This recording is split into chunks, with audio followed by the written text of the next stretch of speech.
चल रहा है, लगातार सरकार पर कई वो सवाल है जो किए जा रहे हैं, और हम सबके बीच में हैं हमारे अगले मेहमान। बिल्कुल, स्वागत करते हैं हम आपका कार्ति चिदम्बरम जी। कार्ति चिदम्बरम जी कांग्रेस पार्टी के लोकसभा सांसद है, बहुत बहुत स्वागत है आपका इंडिया न्यूज मंच पे।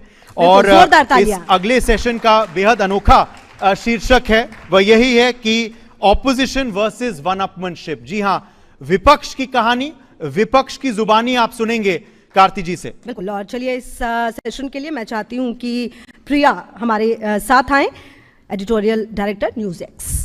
Thank you Uday, and thank you Karthi ji. Welcome to India News Manch. सबसे पहले आपको मालूम है हमारा ये हिंदी चैनल है, तो मैं अगर आपसे हिंदी में सवाल करूं तो कैसे लगेगा? हिंदी पेसना ना तमिल पेस I think we will agree to disagree on that one and find a common medium. Karti, in fact, I was going to introduce you as the bad boy of Indian politics. Am I? Well, you're very always good to have a reputation, you know. But you know, this is the thing about, you know, one first heard about your reputation, then you and I have had many interviews after that. So there is an image problem, right? I don't think there's an image problem. There's a, you know, just people have preconceived notions. But there's no real problem as such. It doesn't affect me electorally, or it doesn't affect me in the way I function. But because of the nature of social media and how people perceive, and I also am my father's son, so they have their biases one way or the other, and it just sort of get, you know, it just wallows in the internet. But it's not a real problem at all in any sense. And anybody with who's discerning would realize what's being circulated in social media, or what kind of you know, rumor mongering goes on there. I don't think people take it too seriously, but there is a small ecosystem which seems to wallow in that. No, this is the problem. I mean, the social media, the world that the bubble that is created, you know, because even, I don't know whether you've seen the movie Dhurandhar. I haven't, but I've been getting a lot of, I've been marked on Twitter a lot saying there's some sort of veiled reference to me in the movie. I haven't seen it, and apparently it's very long in Hindi, but hopefully somebody will see it and tell me what the reference is. But I am getting a lot of, I am marked a lot on social media, particularly Twitter, which I operate myself. I'm constantly tagged along saying that there is a reference to me, but I do not know how much of a reference is there or what the reference is. So if you Google, there is a reference, but if you Google further, then there is a clarification also. Okay. So it depends on the tenacity of your viewers. But what are the most bizarre allegations that you have heard against you? You have pinned them on your Twitter handle, I know. I've had, and the first is that, I mean, there are some, you know, perpetual rumor mongers, particularly a person called Subramaniam Swamy. I mean, he actually went and said that I have 6 lakh crores US dollars. I mean, I'd take that. You know, if they give me that kind of money, I'll seriously take it. You know, I mean, that puts me in the league of Elon Musk and Bill Gates, and I'll take that any day. And he goes on. I think he's got some serious past life problem with my father, and so he goes on and on about him and me. And the other thing is that actually this is very funny. You know, in fact, in court, in one of the proceedings, the ED said that I have 24 properties in 25 countries. Think through that. It's actually a little riddle. If one has 24 properties in 25 countries, one property has to be in the border of a country. It has to be in 2 places. I mean, they actually put that on affidavit, and I was actually, this is how they make things up. And the other thing which keeps on going, saying that, you know, it took me a while to catch on to it, is saying that that we grow cauliflower in pots. I get that often, and on WhatsApp, and not on WhatsApp, on Twitter. And in fact, I clarify to people saying that we don't gobi is cauliflower, right? I don't grow gobi, actually we cultivate asparagus. So, you know, that's my response to it. I mean, it's... But what is the growing cauliflower? I have no idea. I mean, this just keeps going on, saying that we're growing cauliflower in pots, and, you know, we have this kind of thing. It's WhatsApp, you know, and WhatsApp and Twitter, and just go mad. You should laugh at it. I laugh at everything. So, I mean, I don't take them seriously. I don't think anybody takes it seriously. But there is a small ecosystem which buys into this, that's all. But why is that? See, that's the nature of our information input today, because, you know, everybody is, because it's so algorithm driven, and you're in your own bubble, you're not reading different perspectives, you're not willing, you come with a preconceived notion, and it only gets solidified because of social media. In fact, you don't have a diversity of perspective anymore. Nobody is willing to listen to somebody who disagrees with them. Nobody is willing to read a counter view. Everybody is, you come with the preset notion of your politics or your beliefs, and you only reinforce it again and again and again. I mean, that's a problem not only for one side, it's the problem for all sides. Fair enough. Let's now get to the topic, which is, the politics of opposition. Lekin parliament is going on, but your leader of opposition has gone off to Germany. Now, you guys don't... So has the Prime Minister. But how will you criticize the Prime Minister when he is himself? That's how important the leader of the House is the Prime Minister. The Prime Minister and the leader of the opposition treat Parliament the same, I guess. Both have gone abroad. So, I mean, it's backbenchers like me who have to attend now. So. Fair enough. So now it's the kind of debate that is going on, Karti, in Parliament. We've never, a lot of it I think has to do, let's not go on the level of debate. If the equation is so bad between the two leaders, it percolates down. How do we fix that? See, I think what's crucially different from this government, from the previous governments, is that previous governments always, whichever party, both the BJP and the Congress-led governments, always had a back channel. I think that's not there anymore. Yeah. There always used to be this, you'll debate in Parliament or you'll disagree in Parliament, and then in the corridor, you'll have a cup of tea and sort it out and say, okay, we'll give in a little bit, you give in a little bit, let's sort this out. That back channel, I'm afraid, is not there. It's not there because certain personalities who used to be the black channel are not there anymore. And by nature of this structure, this government is very centralized, and there is no delegation of authority to anybody else to sort this out in the back end. And I think that's a failing on both parties of not having this back channel. And also, is it because politics has become so personal? There was a working committee, I remember, I think RPN Singh or someone raised that issue, saying that let's not attack the PM personally, let's attack him on issues. And he was, booed down by the rest of the CWC.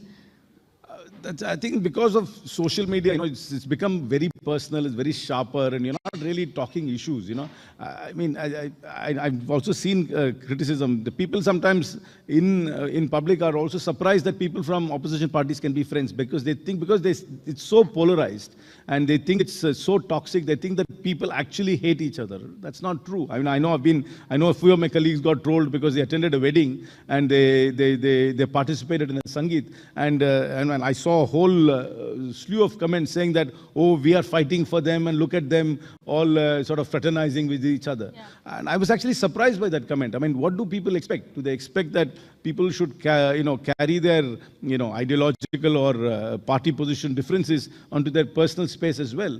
That's how politics is becoming right now, though. But that's how the perception of politics is becoming. It's unfortunate, though. Yeah, because you and I, we've seen a different time. We've seen the era of Vajpayee, the era of Manmohan Singh. There were times when it was okay to, disagree. But is it because it's become so vitriolic that you... This used to be the case in state politics, never in Delhi. In fact, because of the regional parties, their rivalries were very personal, particularly in a state like I came from. The rivalry between MGR and Karunanidhi was personal, and then it was to another level between Jayalalitha and Karunanidhi. It was very personal. In fact, both parties viewed each other as complete adversaries. Delhi wasn't like that. In Delhi, between the principal political parties, you had your differences in parliament, but there was a lot of bonhomie and relationships outside. But that's getting lesser right now. I'm not saying it's completely gone. It's getting lesser and less visible right now. In fact, what Shah Rukh Khan said, the difference between actors and politicians.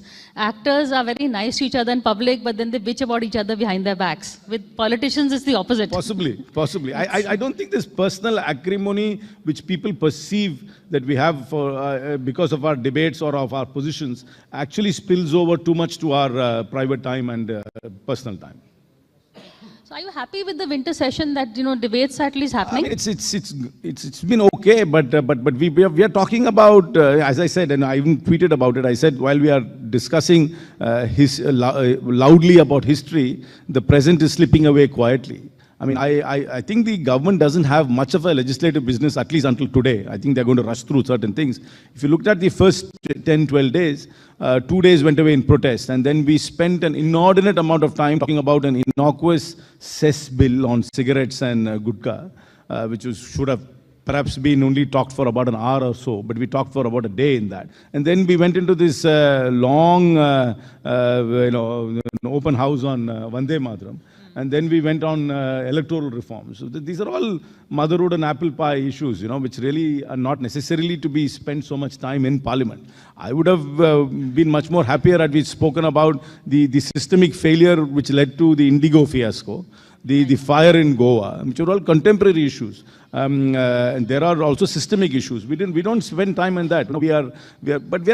But this government is a very history revisionist obsessed government. I've seen that. They're very caught up in revising or giving a different narrative to events which happened long ago, which really don't have a bearing.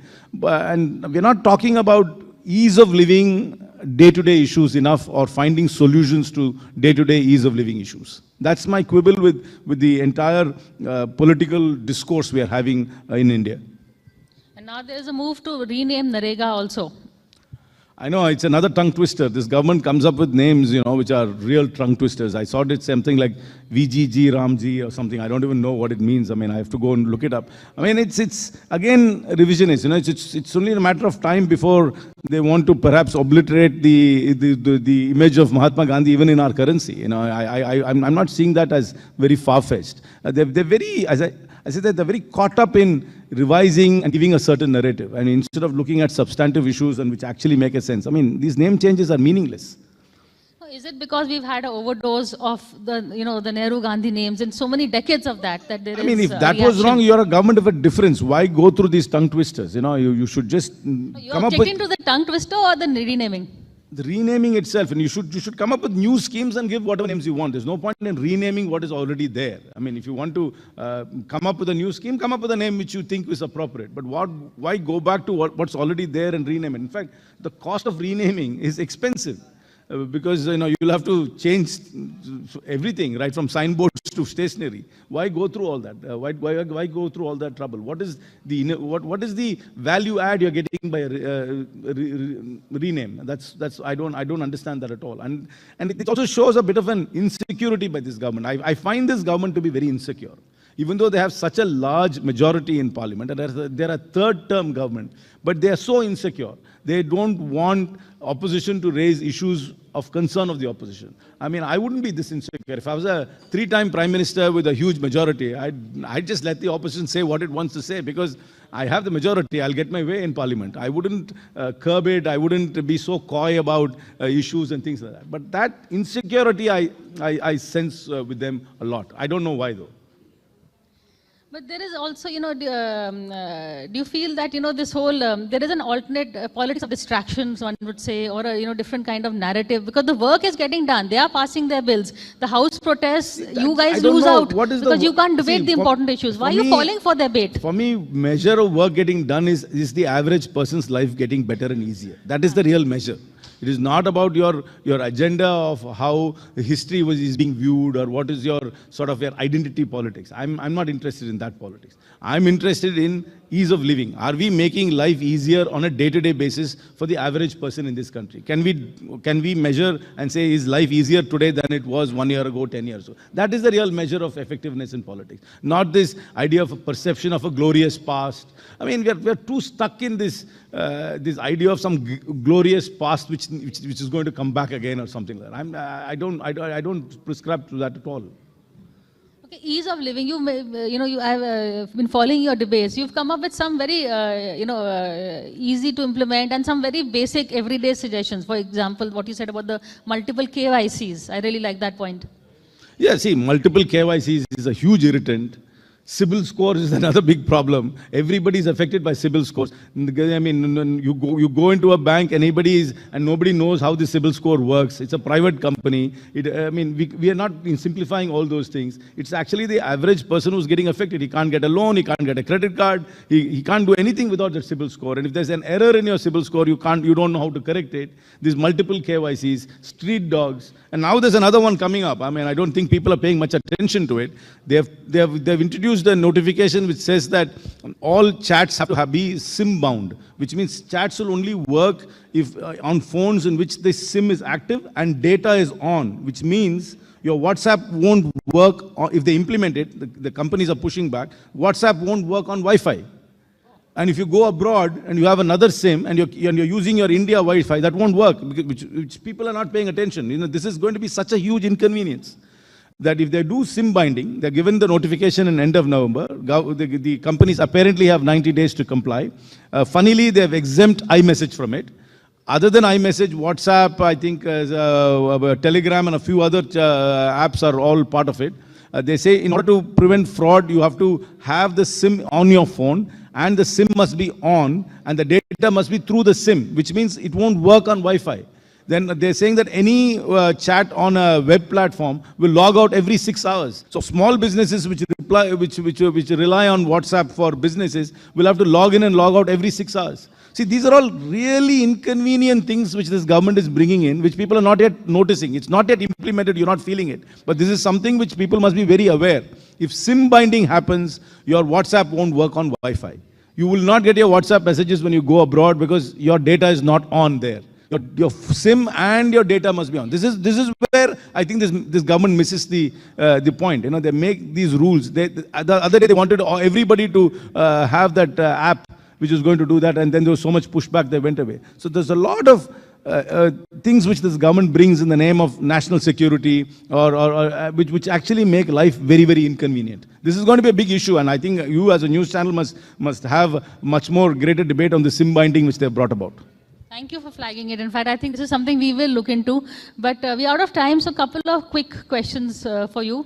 One is related to Tamil Nadu. Whom should, there is, I believe, now it's time to talk alliances. The state is going in for polls. Should you stick with DMK or should you go with Vijay? See, this Vijay is going to have an impact. I mean, there's no two ways about it. I think he's got a lot of energy, but there's no structure and form to his political party. I think he's going to get significant number of votes, but whether those votes will convert into seats, I don't know. In my party, of course, there is a lot of murmurs, but I think we are going to stick with the India Alliance and we will be with the DMK. We've been with them for long, and that probably will be the winning alliance. But Vijay is not somebody you should discount. I think he will poll significant number of votes, but in a first-past-the-post system, votes don't necessarily translate to seats. Name the 3 most stalwart allies of the Congress in the India Alliance. Pardon?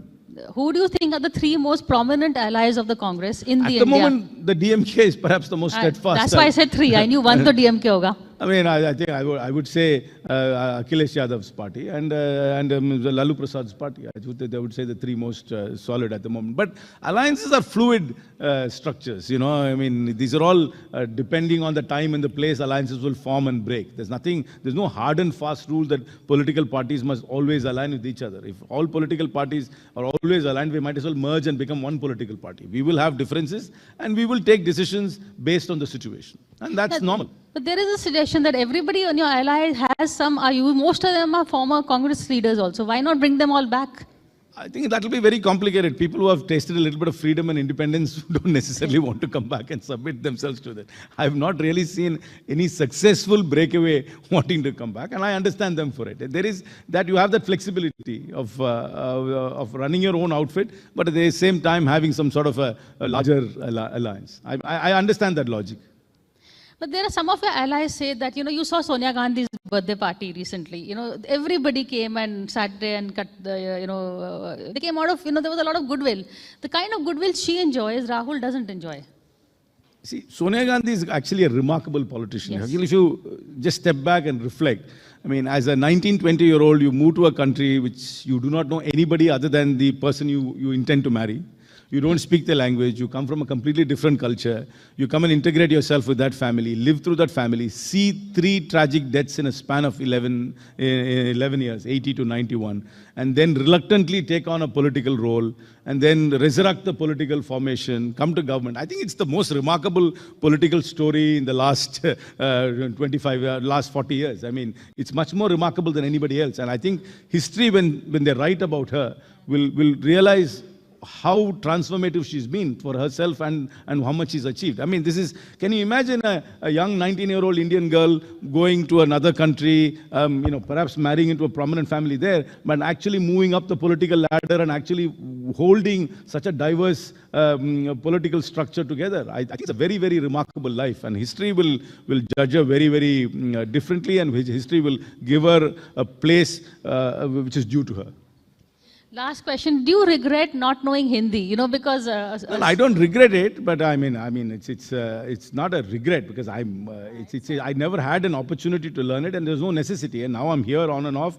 I do get I get a smattering of it, but there's no regret in not learning it. But you have to also understand this expectation for you to learn Hindi itself is some sort of a cultural imposition. I feel that, you know, where is the effort from anybody from North India to learning another language which is not, they're not comfortable, you know, familiar with. I don't see any school, institution in North India teaching children a Southern Indian language or something. So it's a two-way street. But for us, it's also our cultural identity. So perhaps my pushback is also, I'm making a political point. Okay, on that note, thank you so much for being here and answering all our questions so candidly. Thank you. Thank you. बहुत बहुत शुक्रिया कार्ति चिदम्बरम जी आपका कि आप हमारे India news मंच पे आए, और प्रिया जी आपका भी एक तस्वीर, इस खास मोमेंट की एक तस्वीर ली जाए, और तालियों से कार्ति चिदम्बरम का हम दोबारा अभिनंदन करते हैं। बिल्कुल, और जल्दी अब हमारा अगला For more such videos, subscribe to the Newsx YouTube channel, hit the bell icon.